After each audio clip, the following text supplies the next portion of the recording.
Uniqueness का था और हायर डेरिवेटिव्स के लिए था। ठीक है, तो एग्जिस्टेंस तो हमने लास्ट टू लास्ट क्लास पढ़ा था, उसका यूनिकनेस बचा था। तो यूनिकनेस मैंने आपको भेज दिया था मेल पे, सॉरी रिकॉर्ड क्लास में, यूनिकनेस और जो हायर डेरिवेटिव्स थे उसका भी एग्जिस्टेंस और यूनिकनेस हमने रिकॉर्ड क्लास में भेजा था। सो इतना तो हो गया, आई थिंक आपको समझ भी आया होगा, बहुत अच्छे से किया था हमने। तो अब आगे देखते हैं आगे क्या करना है। ये थ्योरम है आपकी, मतलब ये देख लो कि ये थ्योरम इतनी इम्पोर्टेंट तो पता नहीं, पर आपके टॉपिक का पार्ट है। तो थ्योरम बहुत बड़ी है, बड़ी इतनी नहीं है पर हाँ थोड़ी सी बड़ी है वैसे, क्योंकि ये थ्योरम मैंने भी पहली बार देखी है तो मुझे ऐसा लगता है कि ये थ्योरम उतनी इम्पोर्टेंट नहीं है, पर आपके सिलेबस में है और तो इसके बारे में हम कुछ नहीं कह सकते कि इसकी एग्ज़ाम को लेके कितनी इम्पोर्टेंस है, क्योंकि एग्ज़ाम का हमें पता नहीं है अभी। मैं भी आपकी यूनिवर्सिटी से नहीं हूँ तो मुझे भी आइडिया नहीं है ये यूनिवर्सिटी में किस टाइप के क्वेश्चन आते हैं। वो तो हमें एक बार पेपर देखेंगे तब पता चलेगा, प्रीवियस ईयर देखेंगे एक बार। तो अभी तो हमें क्या करना है, ये जो थ्योरम है ये मान के चलो कि ये थ्योरम ये जो है मैंने बहुत अच्छे से लिखी है। मतलब जितना भी निचोड़ निकालना था हमने वो मैंने इस थ्योरम में मैंने अच्छे से लिख दिया। तो ये समझ लो अब सिर्फ तुम्हें समझाना है कि भाई कौन सा स्टेप कैसे चल रहा है। मतलब मैंने बहुत थोड़े से ये समझ लो मेहनत ही की है, पूरी थ्योरम मैंने बहुत अच्छे से लिखी है आपके लिए, तो आपको अच्छे से क्लियर हो जाएगी। इतने अच्छे से लिखी है, क्लियर हो जाएगी आपको। तो इसमें ये नोट्स मैं आपको ग्रुप पे फॉरवर्ड कर दूंगा, तो इसको लेके टेंशन लेने की जरूरत नहीं है। तो फिर आप वहाँ से देख लेना। मतलब सिर्फ मैं स्टेप बता दूंगा आपको, मतलब इसमें ऐसा कुछ नहीं है कि भाई पूरा लिख के रिटर्न में बताया जाए, क्योंकि थ्योरम थोड़ी सी बड़ी है तो रिटर्न में अगर मैं बताऊंगा ना तो ये होगी नहीं पूरी। तो एक काम करते हैं कि स्टेप बाय स्टेप इसके स्टेप्स देख लेते हैं हम कि ये कैसे चल रही थ्योरम, बस उसी से आपका हो जाएगा, समझ में आ जाएगा। एक एक स्टेप बहुत अच्छे से लिखा हुआ है, कोशिश करना यहीं पे समझ आ जाए। तो देखो यहाँ पे क्या है कि existence and uniqueness of the solution of first order differential equation in complex plane, यानी कि अब हम बात कर रहे हैं कॉम्प्लेक्स प्लेन के अंदर।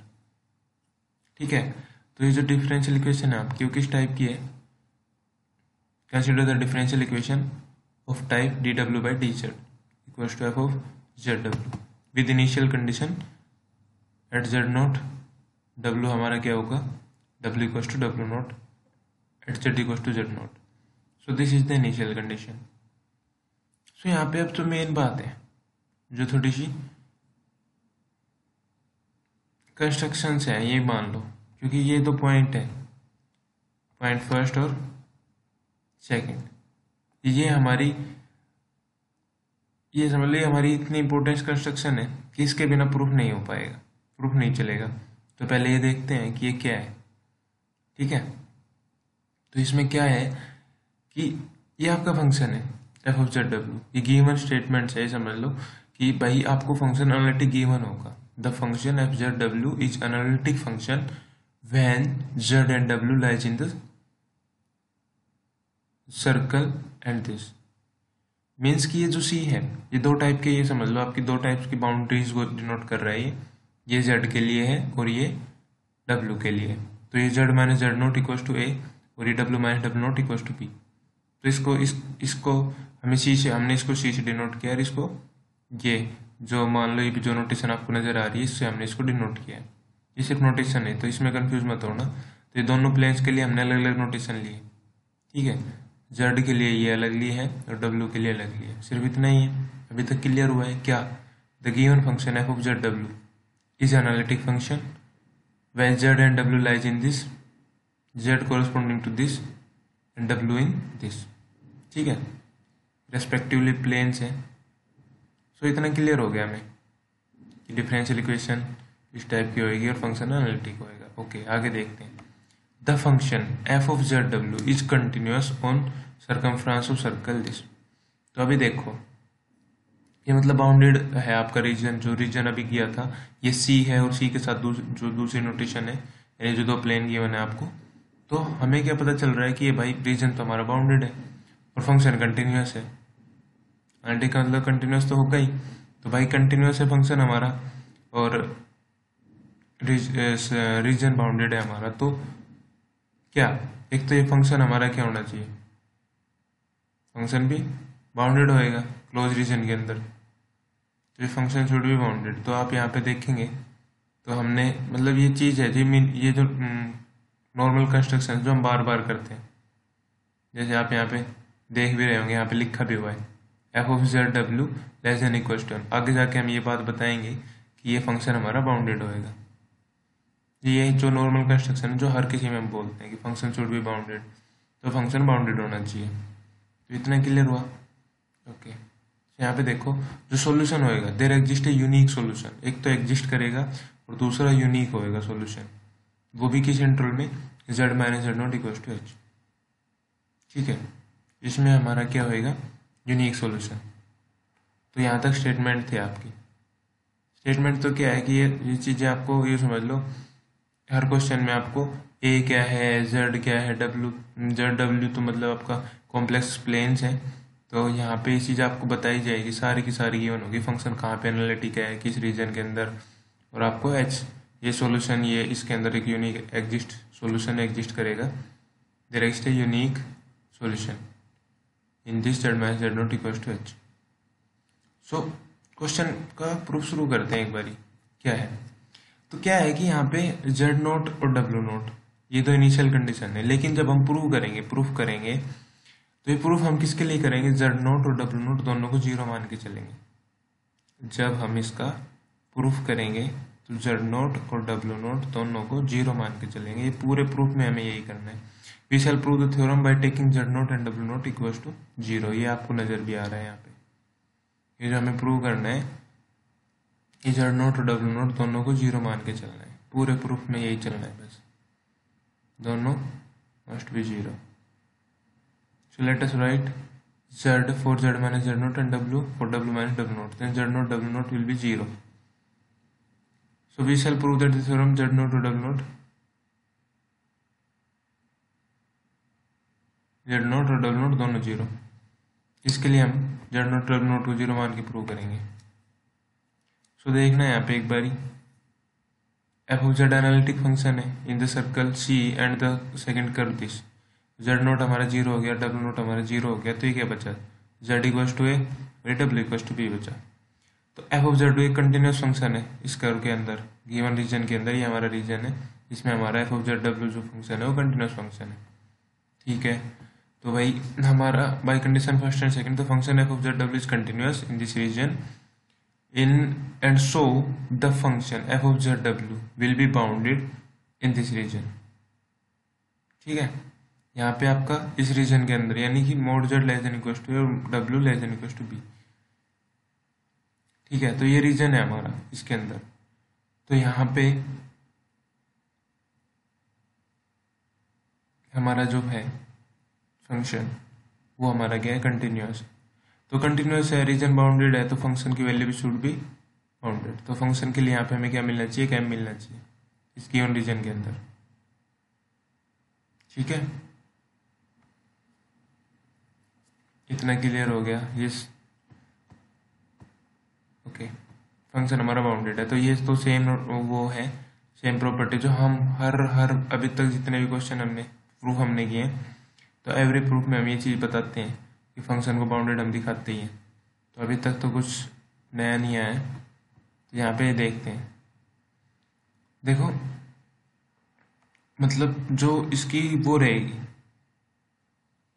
इसका जो मैकेनिज्म कह सकते हैं हम प्रूफ का, वो भी सेम ही रहेगा। सेम का मतलब क्या, कि मतलब हम एक क्या करते थे, हम सीरीज ये सीक्वेंस हम क्या करते थे, कंस्ट्रक्ट करते थे, अगर वो कन्वर्जेंट है, यूनिफॉर्मली कन्वर्ज कर रही है, तो हम क्या बोलते थे, वो क्या होएगी, सॉल्यूशन होएगा उसका। तो मतलब वो एक, मतलब जो हमने पीछे वो पढ़े थे, पीछे हमने जो लोरेंट सॉरी लिपसिड वो पढ़ी थी हमने। लिपसिड फंक्शन से मतलब हम क्या करते थे, वो लिपसिड के अकॉर्डिंग ऐसा था कि उसकी इटरेशंस तो गिवन थी हमें, मतलब उसने भी वर्क तो वैसे ही किया था, लिपसिड ने भी ऐसे ही काम किया था कि भाई हमें एक सीक्वेंस बनानी है जो सॉल्यूशन के करीब आती जाएगी, और हम ये बताएंगे कि वो यूनिफॉर्मली कन्वर्ज कर रही है, और जिस पे कन्वर्ज कर रही है वो हमारा सॉल्यूशन होएगा, ऐसा लिपसिड का मानना था।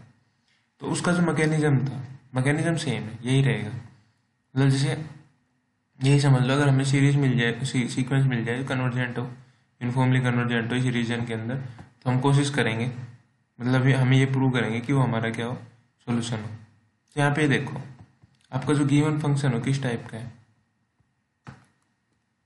आपका गिवन फंक्शन कुछ इस टाइप का है, D W by D Z equal to F of Z W, ये कुछ इस टाइप का है, ठीक है।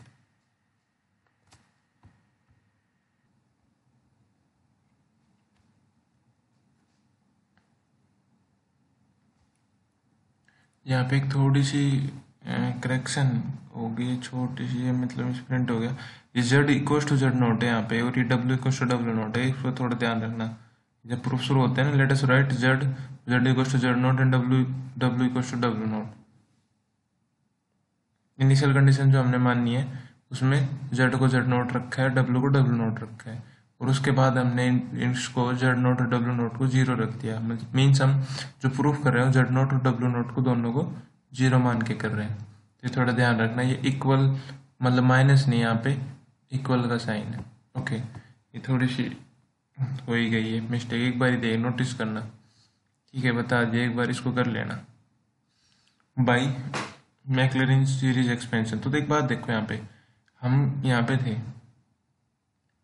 जो आपकी इनिशियल कंडीशन है वो कुछ कैसे गिवन है, D W by D Z equal to F of z given है आपको। तो एक बात बताओ, किसी कॉम्प्लेक्स, ये जो डब्ल्यू है आपका, डब्ल्यू जेड कोई भी कॉम्प्लेक्स फंक्शन है, ठीक है, तो ये डिफरेंशिएबल है, मतलब D W by D Z हमारे एफ जेड के इक्वल आ रहा है। तो अगर है ऐसा, तो हम उसको क्या कर सकते हैं, डिफरेंशिएबल एनालिटिक है, तो इसको हम क्या कर सकते हैं, एक इसकी मैक्लैरिन सीरीज लिख सकते हैं, ठीक है, और वो भी किसके around, z equal to Z naught के अराउंड, और जेड नोट को हमने जीरो ले रखा है। बेसिकली टेलर सीरीज ही है, बेसिकली क्या है ये, टेलर सीरीज। आपको पता है कि टेलर सीरीज में अगर जिसके अराउंड आप उसको लिख रहे हो, जैसे आप यहाँ पे डब्ल्यू जेड लिख रहे हो, तो अगर मैं इसको जीरो रख दूँ यहाँ पे जेड नोट, यहाँ पे Z equal to Z naught, तो जैसे मैं उसको जीरो रखूंगा तो क्या हो जाएगी, मैक्लैरिन सीरीज बन जाएगी। इतना ही तो फर्क होता है मैक्लैरिन सीरीज और टेलर सीरीज में।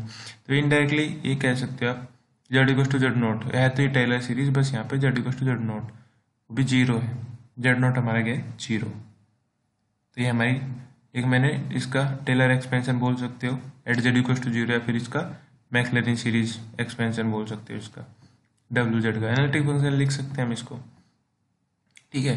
तो आपको पता है कि इनिशियल कंडीशन वैसे भी हमने जेड नोट और डब्ल्यू नोट दोनों को जीरो मानना है, तो ये डब्ल्यू नोट भी हमारा क्या होगा, ये वाला डब्ल्यू नोट, ये भी हमारा क्या रहेगा, जीरो होएगा। तो देखो ये डब्ल्यू नोट भी जीरो, तो ये नेक्स्ट स्टेप में मैंने ये कर दिया, इस डब्ल्यू नोट को जीरो लिख दिया। ओके, क्या किया है, इसका एनालिटिक फंक्शन है, इसका मैक्लैरिन सीरीज एक्सपेंशन लिखा है मैंने, और कुछ नहीं किया अभी तक। Okay, now we get the coefficient of series, ये जो आपके कोएफिशिएंट है, ये सीरीज, ये टू है, मतलब ये जिस टू की बात ये कर रहे हैं ना, ये टू, ये वो टू ये है, थोड़ा ध्यान रखना। जो एक एक लिखा हुआ है, एक लिखा हुआ है वो यहाँ पे लिखा हुआ है आपकी गिवन डिफरेंशियल इक्वेशन, इस गिवन डिफरेंशियल इक्वेशन पे, ठीक है। और टू जो है वो आपकी ये है, ये वाली टू, तो इसको मेंशन कर लेना। कुछ कुछ चीज़ें रह गई हैं, मतलब पूरी कोशिश के बाद भी कुछ कुछ चीज़ें छोटी सी करेक्शन रह गई है, तो एक बार ये नोटिस करना है इसको, ये हमारी टू है। ओके,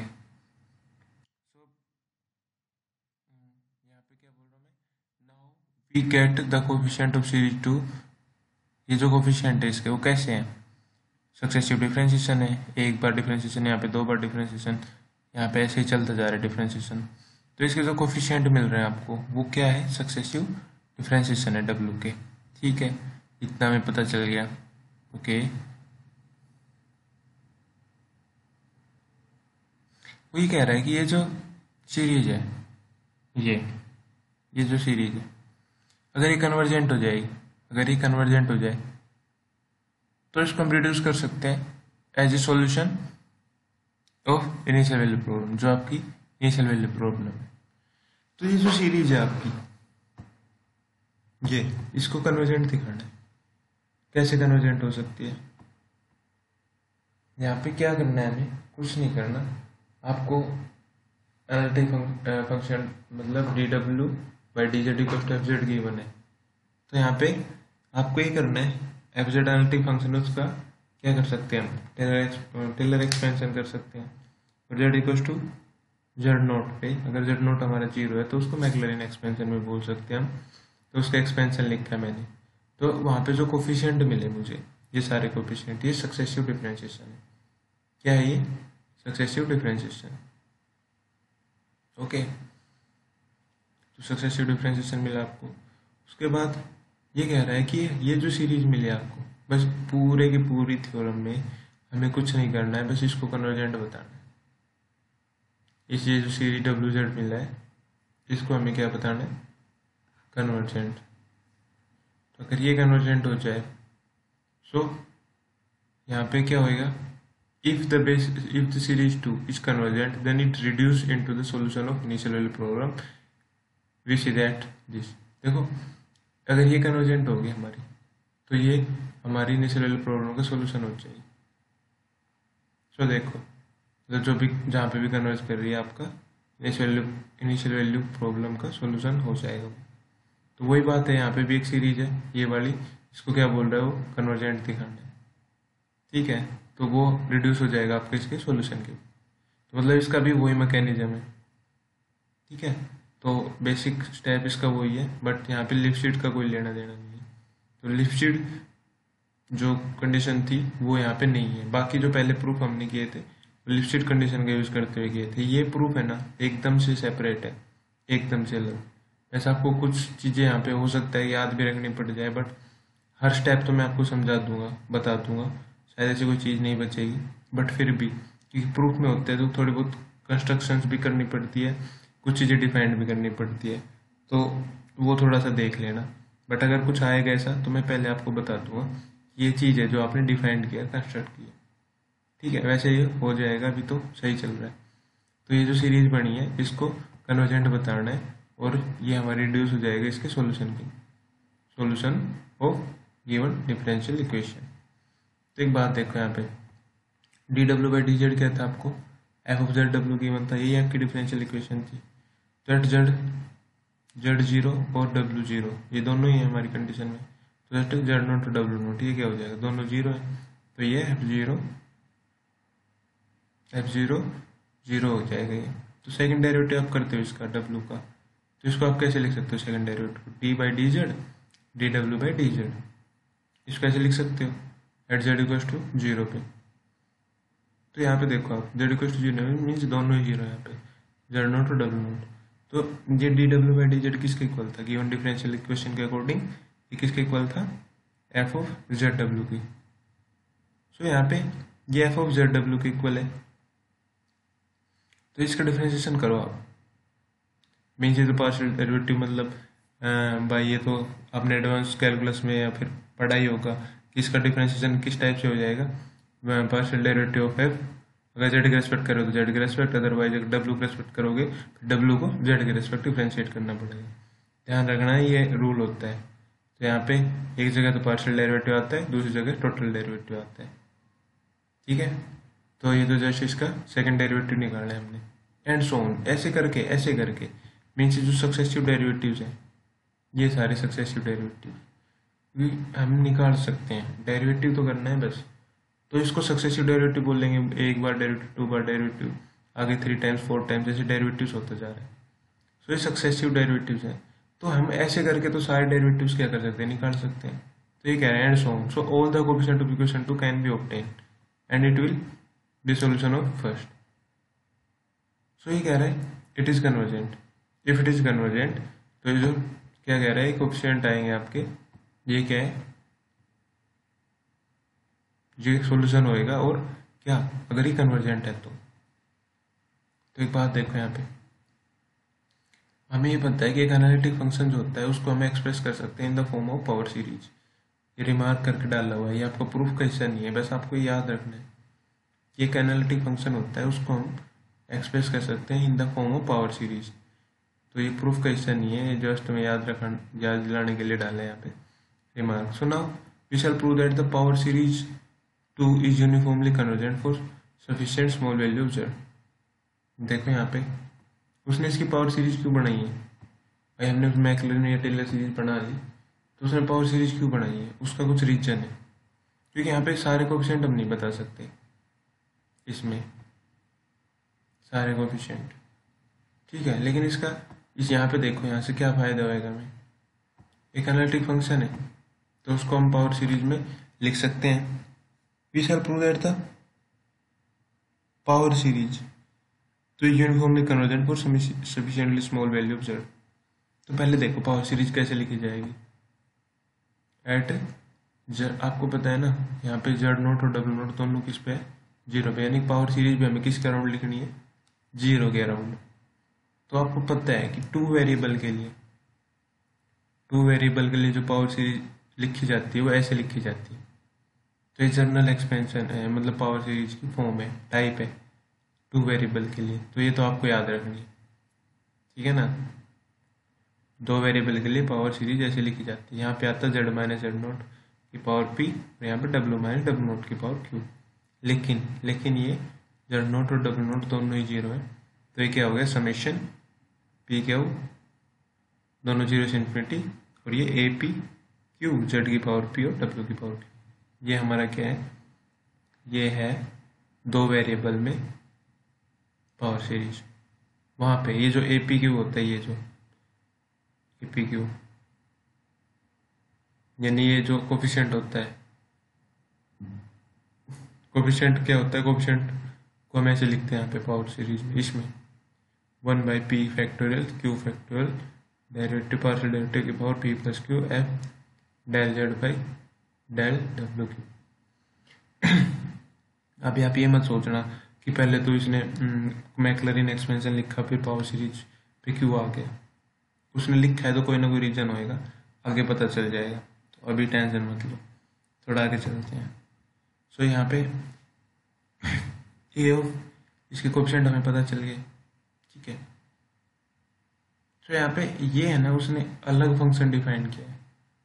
ये जो w है अभी तक जो देख रहे हो आप, ये जो w चलता आ रहा है ये w, और ये जो f चलता है ये स्मॉल है, यहाँ पे जो f है कैपिटल आ गया। इसमें फर्क समझना, ये यहाँ पे w w w पीछे तक w देखते जाओ आप, सारे स्मॉल लिखे हैं मैंने w, यहाँ पे w बड़ा है, इसमें थोड़ा सा फर्क समझना। ये w है और ये w है और ये f है, ये थोड़े से मैंने बड़े डाले हैं। उसका रीजन है कि इसने अलग से फंक्शन डिफाइन किया है। वो क्यों किया है वो देखो, अभी समझ में आएगा क्यों किया है। ये तो समझ में आया कि उसने पहले उसका मैक्लैरिन एक्सपेंशन लिखा, फिर उसने उसका टेलर एक्सपेंशन लिख दिया एफ ऑफ जेड डब्ल्यू को। एनालिटिक फंक्शन है, ऑफ कोर्स हम उसका Taylor expansion power series expansion लिख सकते हैं। तो पावर सीरीज एक्सपेंशन कुछ इस टाइप से होएगा, जहाँ पे कोफिशिएंट फंक्शन आपका ये होता है, कोफिशिएंट इस टाइप का होता है कोफिशिएंट फंक्शन, ठीक है। इतना क्लियर हो गया। अब देखो यहाँ पे ये इनइक्वलिटी, ये कोची इनइक्वलिटी, इसको 1% भूल जाओ, 1 मिनट के लिए भूल जाओ।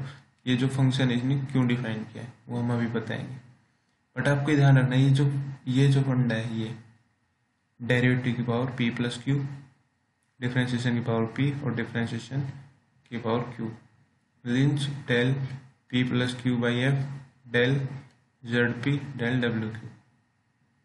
तो ये करली है, डेल नहीं बोल रहे, इसको करली बोल लेंगे। तो यहाँ पे देखो आप, पहले तो आपको ये कोची इनइक्वलिटी याद रखनी है। यहाँ पे जो पूरे प्रूफ में याद रखने का है ना, वो एक मेन बात तो ये है, ये कोची इनइक्वालिटी याद रखनी है आपको। ये कोची इनइक्वालिटी ये पार्शियल डेरिवेटिव के लिए होल्ड होती है, तो ये कोची इनइक्वालिटी आपको क्या रखनी है, याद रखनी है, ये वाली।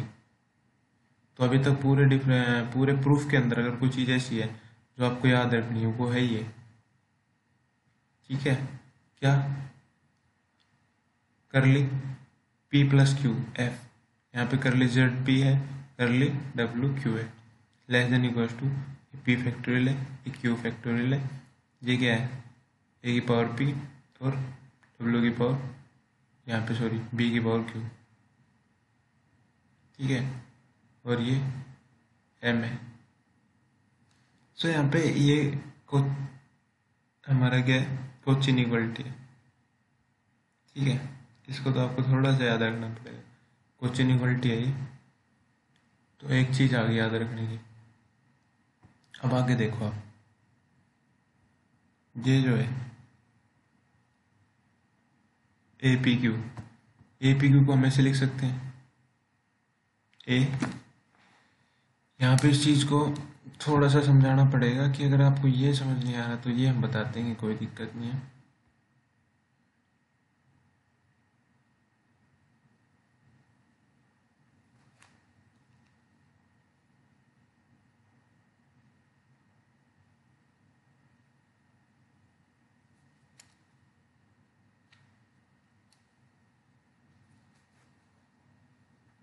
जैसे देखो आप, ये यहाँ पे क्या था, ए पी क्यू कैसे डिफाइंड था आपका,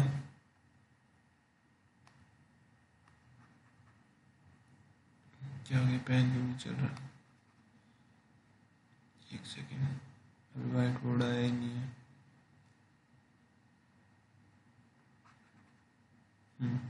आ गया।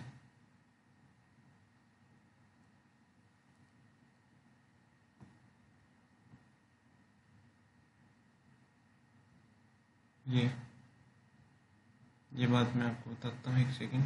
यहाँ पे ए पी क्यू क्या है आपका, किस तरीके से डिफाइंड है, 1 by P factorial Q factorial और यहाँ पे del p plus q f upon में del Z P del W Q.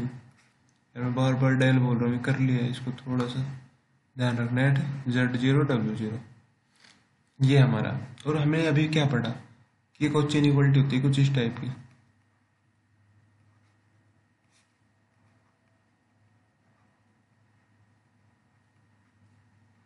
किससे बाउंडेड होती है, less than equal to P factorial Q factorial upon a की पावर पी और बी की power Q.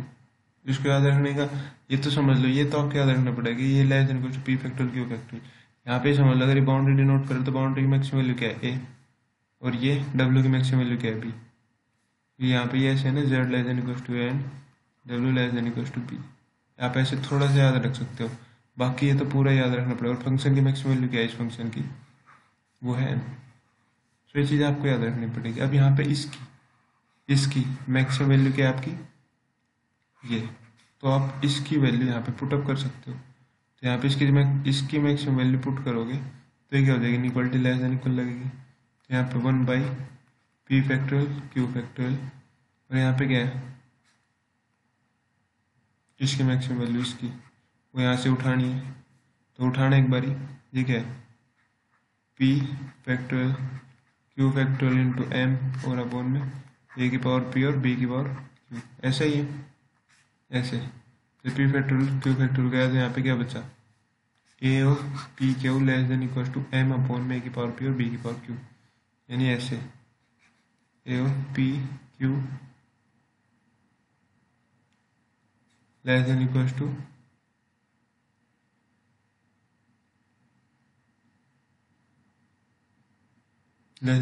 M upon a की power P और B की पावर क्यू, ये ऐसे आ रहा है वहाँ पे, ठीक है। ये बात को थोड़ा सा देखना। अब आगे चलते हैं।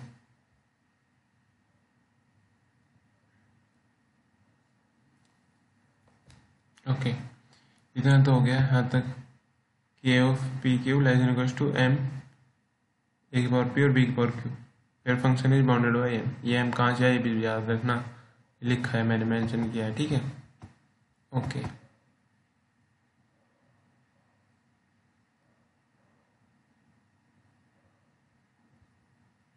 तो यहाँ पे इसने क्या किया, जो नया फंक्शन डिफाइन किया था वो देखो, ये एफ ऑफ जेड डब्ल्यू, वो क्यों किया, वो देखो एक बार क्यों किया इसने। देखो यहाँ पे इस फंक्शन की ये जो एफ है आपका, वो ये जो मटेरियल है ये बड़ा, वो इससे बाउंडेड है, ठीक है, इससे बाउंडेड है। तो और यहाँ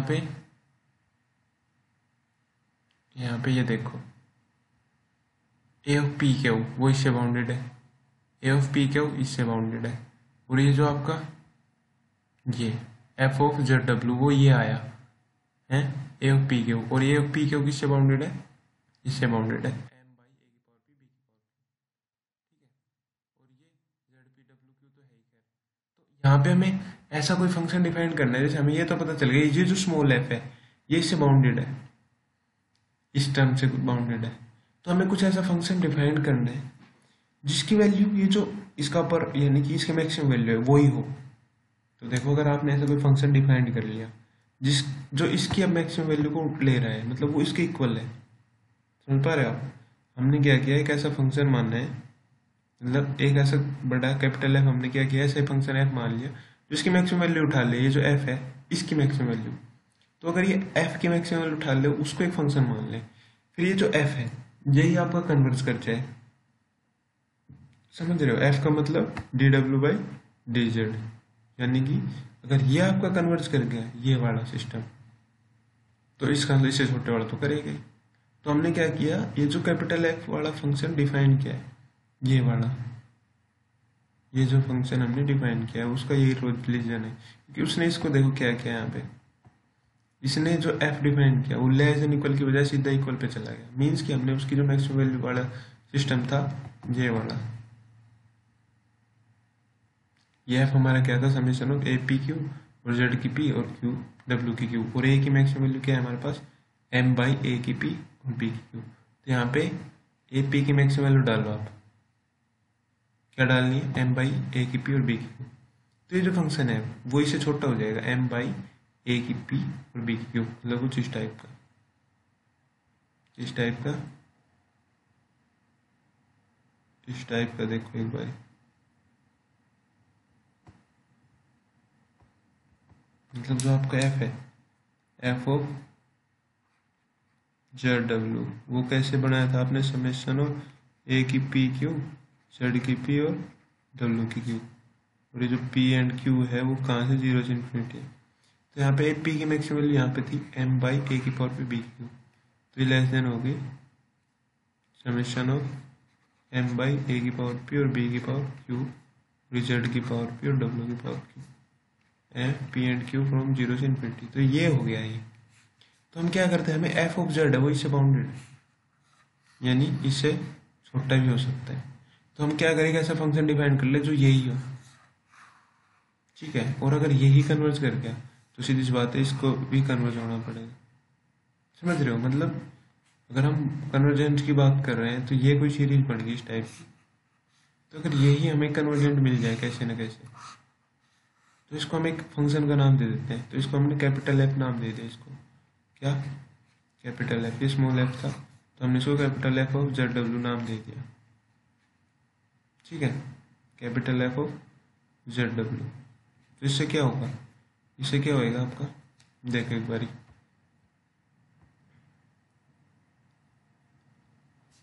जब इसने क्या किया, इसको capital F of Z W, ये देखो कैपिटल एफ वाला कोई ऐसे डिफाइन कर दिया, इसमें मैक्सिमम वैल्यू कोई कैपिटल एफ वाला मान लिया, और ये जो कैपिटल एफ वाला ये है आपका,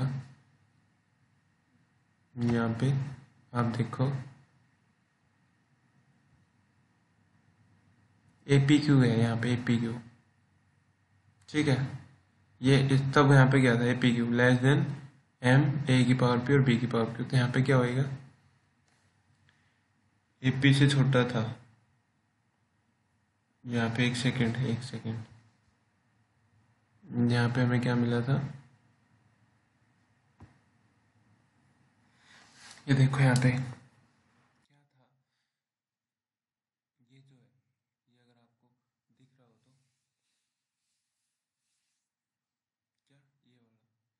क्या, ये वाला, ये a of p q, a of p q इसके इक्वल है स्मॉल एफ के लिए, स्मॉल एफ के लिए, एक सेकेंड, स्मॉल एफ के लिए ए ऑफ पी क्यू। तो ए ऑफ पी क्यू किससे छोटा है, एम बाई ए की पावर पी और बी की पावर क्यू। तो यहाँ पे इसको अगर मैं लिखूँ कैसे, ये क्या हो गया, इसको अगर मैं लिख के बताऊँ आपको थोड़ा सा, तो ये क्या होएगा, ये कुछ ऐसे था, ए की power sorry A P Q is less than M by A की पावर पी और बी की पावर क्यू, ऐसे था। और वहाँ पे पी क्यू कैसे डिफाइंड था, स्मॉल एफ के लिए, is equal to summation of A P Q की वैल्यू हमने डाल ही दी थी यहाँ पे, वो कैसे डिफाइंड था, कुछ ऐसे था यहाँ पे, sorry 1 by P factorial Q factorial, और यहाँ पे del of P plus Q upon में डेल जेड पी, यहाँ पे एफ था और यहाँ पे डेल डब्ल्यू क्यू। ये समझ में आया, तो ये ऐसे था हमारा ए पी क्यू। और यहाँ पे हमने क्या देखा कि वो less than equal to M by Q है, यानी कि आप इसको ऐसे लिख सकते हैं एम बाई ए पी और बी क्यू, वो स्मॉल एफ के लिए था। और जब हमने कैपिटल एफ एक ऐसा फंक्शन डिफाइन कर लिया जो मतलब उसके मैक्सिमम वैल्यू को ले रहा है, तो यहाँ पे ये क्या था, जैसे वहाँ पे कैपिटल एफ था हमारा, तो अगर मैं इसको देखूँ ये इससे छोटा है और ये इसके इक्वल है, तो इसमें कुछ ऐसा रिलेशन बनेगा,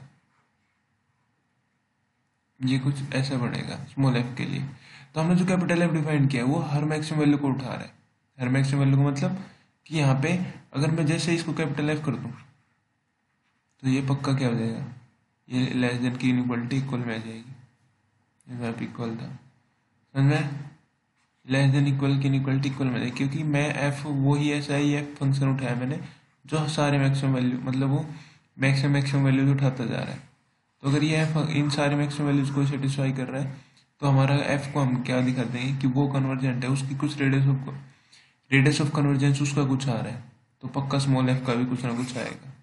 यानी कि अगर इसका रेडियस ऑफ कन्वर्जेंस हमारा रो आया तो उसमें क्या करते हैं हम माइनस टी, कुछ पॉजिटिव क्वांटिटी घटा देंगे, इससे ज़्यादा क्या होगा, क्योंकि इससे छोटा है एफ हमारा, समझ रहे हो। तो बस यही देखना है हमें। तो हमने क्या कर दिया, स्मॉल एफ को जैसे कैपिटल एफ में यहाँ पे रिप्लेस किया तो ये इनइक्वालिटी चेंज हो जाएगी। ये समझ लो ऐसे ये फंक्शन एफ कुछ ऐसा है जो सारी पीक वैल्यू या मैक्सिमम वैल्यूज को उठा रहा है, उसी मैक्सिमम वैल्यूज इसी के इक्वल है, तो ये लेस देन इक्वलिटी गायब, ये इक्वल किया जाएगी। तो यहाँ पे इतना क्लियर हो गया। अब देखो आगे क्या करना है, आगे देखते हैं। सो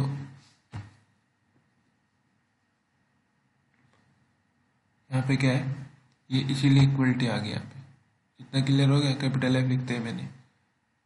तो अभी हमने क्या पढ़ा था, ये जो कैपिटल एफ है ये इसके इक्वल है और ये स्मॉल एफ वाला, मतलब हमने क्या किया, इस पी क्यू को उठा के इधर लेके आ गया मैं, इस पी फैक्टोरियल क्यू फैक्टोरियल उठा के, तो ये इधर चला गया। और ये कैपिटल एफ है, इस स्मॉल एफ वाली क्वांटिटी से क्या है छोटा, तो यहाँ पे स्मॉल एफ वाली क्वांटिटी लिखी हुई है। तो ये क्वेश्चन 4 मेंशन कर दिया, ध्यान रखना आगे क्वेश्चन 4 करके हम जो भी बात बताएंगे तो समझो वो इससे रिलेटेड है, ठीक है। अब भाई डब्ल्यू जेड है आपका, यानी कि जो आपका बड़ा फंक्शन था वो कुछ इस टाइप का था, D W by D Z, ठीक है।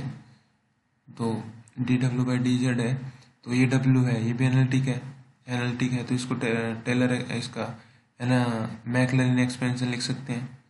मतलब हमने जितनी भी वो small W by D Z के लिए जो जो चीज़ें की थी ना वो इस कैपिटल के लिए करेंगे, तो उससे क्या हो जाएगा कि हमें इसको क्या दिखा देंगे, इस कैपिटल यानी इस डब्ल्यू जेड को कन्वर्जेंट दिखा देंगे। तो अगर ये डब्ल्यू जेड आपका कन्वर्जेंट हो गया, अब कुछ नहीं करना, बस यही करना है, इस सिर्फ इस डब्ल्यू जेड को, तो इससे छोटा यानी कि ये W Z D W by D Z हमारा क्या है एफ, तो ये और से छोटा तो ये और भी स्मॉल एफ है, अगर यही कन्वर्जेंट हो जाएगा तो ये समझ लो कुछ इस टाइप से दिखाना चाह रहा है ये, तो ये हो जाएगा, तो कुछ ऐसा ही करना चाह रहा है। तो यहाँ पे देखना एक बारी सेम चीज, सेम एक्सपेंड कर दिया हमने डब्ल्यू जेड को, उसका मैक्लैरिन एक्सपेंशन लिख दिया हमने यहाँ पे कैपिटल वाले का, और सेम हमारी इक्वेशन इस तरीके से डिफाइन है। ठीक है, since D R by D R W वही है कि यहाँ पे देखो ये बात क्या कह रहा है कि ये क्या है मैक्लैरिन एक्सपेंशन है, और हमने अब मैं बताना चाहूंगा आपको कि यहाँ पे इसने पहले इसने क्या किया था, उसका Taylor sorry power series expansion क्यों लिखा था, मैंने वहां पे ये बोला था ना कि उसने पावर सीरीज एक्सपेंशन क्यों लिखा, उसका कोई ना कोई यूज होगा। तो यहाँ पे ये कहना चाह रहा है कि अगर हम वहां पे सक्सेसिव डेरिवेटिव हैं आपको दिख रहे हैं, मतलब जो कोफिशिएंट है आपके वो क्या है यहाँ पे, ये वाले कोफिशिएंट सक्सेसिव डेरिवेटिव है। ठीक है, ये हमारी सक्सेसिव डेरिवेटिव है कोफिशिएंट हमारे।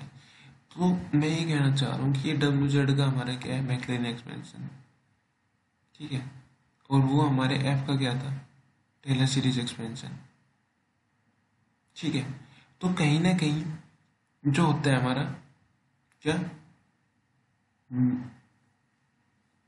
वो हमारे जो कोफिशिएंट होएंगे सॉरी जो हमारे कोफिशिएंट होएंगे वो टेलर के मतलब मैक्लैरिन के एक्सपेंशन के बोल दो, जैसे यहाँ पे इसने बोला कि अगर आप ये ऑब्टेन करना चाहते हो तो आप इससे निकाल लोगे। ये क्या है हमारा, ये क्या है हमारा उसका मतलब अगर ये हमारा क्या है टेलर का कोफिशिएंट था, मतलब सारे कोफिशिएंट थे मैक्लैरिन में, तो हमारे ये क्या है ये टेल उसमें पावर सीरीज के वो थे कोफिशिएंट इस टाइप के। मतलब अगर आपको कोई भी निकालना है तो आप ऐसे निकाल सकते हो, ये कह रहा है कि ये जो कोफिशिएंट है उसको आप ऐसे निकाल सकते हो। और वैसे भी कोफिशिएंट जो है मैक्लैरिन के, क्योंकि दोनों ही जीरो के जेड नोट और डब्ल्यू नोट दोनों ही जीरो है यहाँ पे, यानी कि हम जीरो जीरो के अराउंड इनको एक्सपेंड कर रहे हैं। ठीक है, तो अगर हम जीरो जीरो के अराउंड एक्सपेंड कर रहे हैं दोनों को, टेलर में भी सॉरी मैक्लैरिन में भी और पावर सीरीज में भी, तो दोनों के कोफिशिएंट सेम रहेंगे। ठीक है, अगर किसी भी फंक्शन को आप क्या कर रहे हो, किसी भी फंक्शन का एक्सपेंशन कर रहे हो, आइदर टेलर मैक्लैरिन सीरीज हो या फिर पावर सीरीज हो, और वो सेम पॉइंट के अराउंड हो रही है, वैसे भी मैक्लैरिन तो हमेशा जीरो के अराउंड होती है और यहाँ पे पावर सीरीज भी जीरो के अराउंड हो रही है, तो इसका मतलब दोनों के कोफिशिएंट सेम होंगे। तो ये बता रहा है कि अगर आपको ऐसे सक्सेसिव डेरिवेटिव्स निकालना है तो आप यहाँ से निकाल सकते हो। सो सिमिलर ये क्या कह रहा है D R W by D Z R हम कैसे ऑब्टेन कर सकते हैं, यहाँ से ऑब्टेन कर सकते हैं। जैसे हमने D two W by D Z, यहाँ पे टू आएगा सॉरी यहाँ पे two is obtain from this, मतलब सिर्फ ये सेंस बना रहे हैं यहाँ पे। So the series 5 denominate the series 2 by the series 2 is uniformly convergent and absolutely convergent within the circle of convergence the series 5 we shall find the radius of convergence of the series 5। तो भाई देख अब हमें क्या करना है, हमें क्या करना है इस कैपिटल वाले का मतलब जो साइंस पकड़ते जाओ आप, ऐसे कॉम्प्लेक्स प्लेन में चल रही है तो मोर डीपली तो हम नहीं जा सकते कि भाई एकदम से इसको इलेबोरेट करके हम आपको बताएं, समझ पा रहे हो ना, तो ये इतनी ज़्यादा इलेबोरेट करने का टॉपिक भी नहीं है। ठीक है, ये बस आपको सिर्फ याद रहे प्रूफ आपको, तो उसके लिए जितना बताया जा रहा है उतना सफिशिएंट है आई थिंक। ठीक है, तो इतना ही ध्यान रखना है आपको। तो यहाँ पे क्या है कि कॉम्प्लेक्स प्लेन में ज़्यादा टिपिकल हो जाती हैं चीज़ें, जो हमारा रियल प्लेन चल रहा था, रियल एक्सिस डायमेंशन बढ़ाई उसने, तो डायमेंशन बढ़ाने से हम चीज़ों को इमेजिन तो कर पा रहे थे एटलीस्ट। कॉम्प्लेक्स में क्या हो रहा है कि हमने इमेजिन करना भी यूँ समझ लो एक तरह से, इमेजिनेशन वाली सेंस भी हमारी काम करना बंद कर देती है इसमें तो, लेकिन फिर भी हमें जो भी बन पा रहा है, जो भी हमें प्रूफ को याद करना है या फिर प्रूफ को थोड़ा सा एटलीस्ट समझना है, तो कैसे चलना है। तो यहाँ पे ये बोल रहा है कि जो हमने बड़ी वाली एफ बनाया था, ये जो capital F D W by D Z, जो कैपिटल एफ बनाया था, अब हमें क्या करना है इसको यूं देखना है कि ये अगर ये कन्वर्ज कर रही है तो इसकी कोई कन्वर्जेंस की क्या होगी, पावर सीरीज होगी। ठीक है, तो इसकी कोई पावर सीरीज होगी, तो मुझे ये बताना है कि क्या इसकी पावर सीरीज नहीं, इसकी रेडियस ऑफ कन्वर्जेंस, क्योंकि D W by D Z हमारा क्या है, अगर ये जो एफ है आपका एफ ऑफ जेड डब्ल्यू, अगर ये वाली एफ आपका, यानी यहाँ पे जो डब्ल्यू है, क्योंकि वो था हमारा स्मॉल डब्ल्यू, ये हमने कैपिटल डब्ल्यू लिया था, तो कैपिटल डब्ल्यू हमने इससे ये लिया था, इस ऐसा डब्ल्यू माना था हमने कैपिटल डब्ल्यू, यानी कि ये जो एफ है D W by D Z का जो एफ है वो हर उसमें उसका मैक्सिमम था स्मॉल एफ का। तो हमें ये बस ये बताना है कि ये अगर हमारा कन्वर्ट कर जाए तो वो हमारा कर जाएगा, ठीक है। तो कन्वर्जेंट के लिए हमें क्या किया कि भाई D W by D Z हमारा किसके इक्वल था, D W by D Z F के इक्वल है। और एफ क्या है, क्योंकि हमें यहाँ से डब्ल्यू फाइंड आउट करना है ना पहले, तभी तो हम बता पाएंगे डब्ल्यू हमारा कन्वर्जेंट है फिर या इस रेडियस ऑफ कन्वर्जेंस क्या है। तो पहले बस हमारा पहला काम यही है, पहला तो क्या है कि इस थ्योरम का जो बचा हुआ काम है वो यही है कि ये चेक करना है कि ये डब्ल्यू निकालना है, फाइंड आउट करना है, और ये चेक करना है कि कन्वर्ज कर रहा है नहीं कर रहा है। तो ये जो डब्ल्यू हमें निकालना है कैसे निकालना है देखो एक बार, ये डब्ल्यू, क्योंकि D W by D Z equals to F हमारा क्या था पहले तो ये देखो एफ, तभी तो निकल पाएगा। एफ कैपिटल एफ का है हमारा कैपिटल एफ ये रहा, ये किसके इक्वल है, summation of M by A P और जेड पी डब्ल्यू पी। इसको देखो आप, इसको ऐसे लिख सकते हो, एम कॉन्स्टेंट है बाहर रखो, Z P upon A P और W Q upon B Q. तो ये देखो इस एफ को मैंने ऐसे लिख दिया, एम बाहर ले लिया कॉन्स्टेंट था, Z P upon A P और W P upon B Q लिख दिया। और ये किसका एक्सपेंशन होता है, summation of X power N,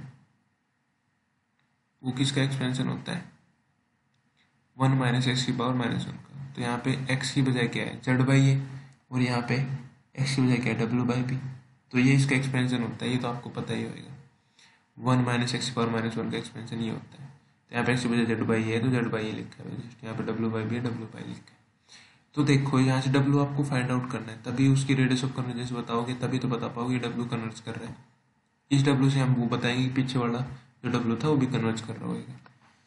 सो ये जो डब्ल्यू है D W by D Z, यहाँ से डब्ल्यू कैसे निकालेंगे, पहली बात तो हमें ये करना है कि वेरिएबल सेपरेशन लगाना है। तो भाई जो डब्ल्यू वाला है उनको एक तरफ और जो जेड वाले हैं उनको एक तरफ, ठीक है कर लिया, डब्ल्यू वालों को एक तरफ और जेड वालों को एक तरफ। फिर हम क्या करेंगे, इंटीग्रेशन कर दिया दोनों तरफ, यहाँ से इंटीग्रेशन कर दिया, सॉरी ये डी जेड यहाँ से काट दो, ये डी जेड उधर जा चुका है, डी जेड है ना ये उधर जा चुका है, ये डी जेड गलत लिखा गया यहाँ पे, ठीक है। वेरिएबल सेपरेशन किया तो सारे डी डब्ल्यू एक तरफ डी जेड एक तरफ, इंटीग्रेशन कर दिया। तो इंटीग्रेशन करने से क्या मिलेगा यहाँ पे आपको, W minus W square by 2b, और यहाँ पे एम एच डी जिसका हो जाएगा log 1 minus Z by A minus A plus C. तो ये सी कैसे निकालते हैं, इनिशियल कंडीशन से। इनिशियल कंडीशन क्या गिवन है आपको, at Z zero W zero, Z zero है डब्ल्यू जीरो है, तो जेड को जैसे जीरो रखा डब्ल्यू को जैसे जीरो रखा, लेफ्ट साइड जीरो ये साइड जीरो, क्योंकि ये log 1 बनेगा, log 1 हमारा जीरो, तो सी भी हमारा जीरो आ गया, ठीक है। तो भाई सी हमारा हो गया, जो कांस्टेंट है वो हमारा हो गया जीरो, सी हमारा कांस्टेंट है तो सी हमारा जीरो। तो भाई हमें गिवन डिफरेंस ये सॉल्यूशन है हमारा, इसमें हमने सी को क्या रख दिया जीरो। तो अब सी का जीरो हो गया, तो यहाँ से क्या मिला, ये क्वाड्रेटिक इक्वेशन बन गई, क्वाड्रेटिक इक्वेशन की रूट कैसे निकालते हैं हम, बहुत अच्छे से लिखा है मैंने पूरा का पूरा, तो मैं बताने की यहाँ पे जरूरत नहीं है, बस स्टेप बता रहा हूँ, शायद उससे काम चल जाएगा, क्योंकि प्रूफ भी थोड़ा बड़ा है, एक क्लास में पूरा भी नहीं होएगा शायद। तो ये क्वाड्रेटिक इक्वेशन बनी, क्वाड्रेटिक इक्वेशन की रूट कैसे निकालते हैं, यानी हमें डब्ल्यू चाहिए तो डब्ल्यू कैसे निकलेगा, क्वाड्रेटिक इक्वेशन की रूट वैसे। बस अभी डब्ल्यू मिल गया, डब्ल्यू के हमें रेडियस ऑफ कन्वर्जेंस बताते हैं, अगर इसकी कोई रेडियस ऑफ कन्वर्जेंस है तो वो क्या हो जाएगी, तो देखो यहाँ पे डब्ल्यू है, डब्ल्यू जेड, डब्ल्यू हमारा क्या है क्वाड्रेटिक इक्वेशन है, तो इसका रूट जो डब्ल्यू आएगा, तो रूट हमने निकाल दिया डिस्क्रिमिनेंट वाले मेथड से, ठीक है। तो माइनस बी प्लस माइनस वो बी डी बाई 2a, ठीक है। तो यहाँ से क्या हुआ, 2 से 2 कैंसिल हो जाएगा, यहाँ से 4 कॉमन आके, और ये यहाँ से b कॉमन ले लो तो ये बचेगा आपके पास। अब देखो यहाँ पे इनिशियल कंडीशन, यहाँ पे प्लस और माइनस दो वैल्यू आ रही है, तो एक इनिशियल कंडीशन क्या है, बी डब्ल्यू नोट जीरो पे W@0 इज इक्वल टू 0। ठीक है, तो यहाँ पे देखो एक बात,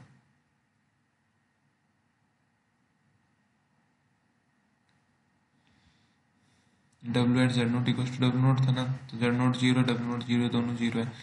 तो अगर मैं यहाँ पे 0 0 रखूँ, प्लस वाला केस लो एक बारी, माइनस वाले को हटा दो, प्लस वाला केस लो, तो यहाँ पे b प्लस बी, अंदर क्या बचेगा, जैसे 0 डालता हूँ तो अंदर बचेगा ये वाला 0 तो हो जाएगा, अंदर सिर्फ 1 बचा, तो b प्लस बी 2b हो गया, b हमारा नॉन जीरो है, तो ये 0 पे 0 नहीं आया, तो इसका मतलब प्लस वाली टर्म हटाते हैं, सिर्फ क्या बची, माइनस वाली, जो इसको सेटिस्फाई करेगी, तो इसलिए माइनस वाली, ये हमें w मिल गया, तो इसका रेडियस ऑफ कन्वर्जेंस ये आया। अगर आपको ये चीज़ समझ नहीं आ रही है कि इसका रेडियस ऑफ कन्वर्जेंस ये कैसे आया, क्या अगर आपको ये चीज़ समझ नहीं आई कि इसका रेडियस ऑफ कन्वर्जेंस कैसे आया, तो मैंने नीचे पूरी की पूरी रेडियस ऑफ कन्वर्जेंस इसके निकाल के बताई है यहाँ पे, तो आप इसको ज़रूर रीड आउट करना, कुछ नहीं है, वही जैसे UK/UK+1, ये जो सीक्वेंस है, जो पावर सीरीज है इस टाइप की, तो इसका हम रेडियस ऑफ कन्वर्जेंस ऐसे निकालते हैं, तो वो आप देख लेना, ये मैंने बहुत अच्छे से निकाल के बताई है, ये इस पे बहुत ज़्यादा टाइम लगाए, तो एक बार इसको रीड आउट करना अगर आप इसको देखना चाहते हो, अगर तुम्हें ये प्रॉब्लम, मतलब तुम्हें चेक ही करना है कि इसकी रेडियस ऑफ कन्वर्जेंस ये कैसे आई, ये वाली रेडियस ऑफ कन्वर्जेंस कैसे आई, तो तुम उसको चेक करना, तुम्हें अच्छे से क्लियर हो जाएगा। पहली बात तो इसकी रेडियस ऑफ कन्वर्जेंस ये कैसे आई, ठीक है, बहुत अच्छे से बताया तुम्हें।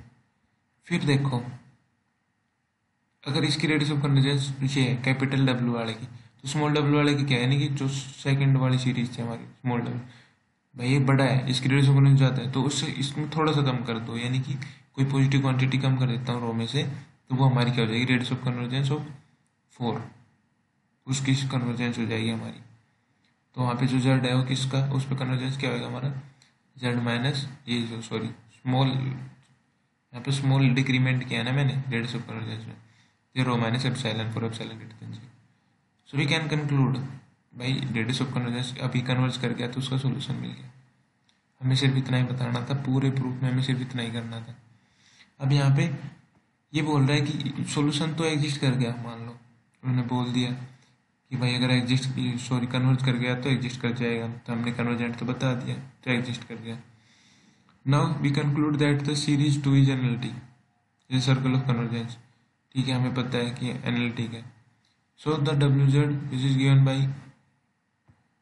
2 is in this region is analytic, so the coefficient of Maclaurin series we are obtained, वो कह रहा है कि जो कोफिशिएंट होते हैं वो तो यूनिक आएंगे, और ये इसने कहा था जो कोफिशिएंट है वो हमारे क्या होएगा, सॉल्यूशन होएगा।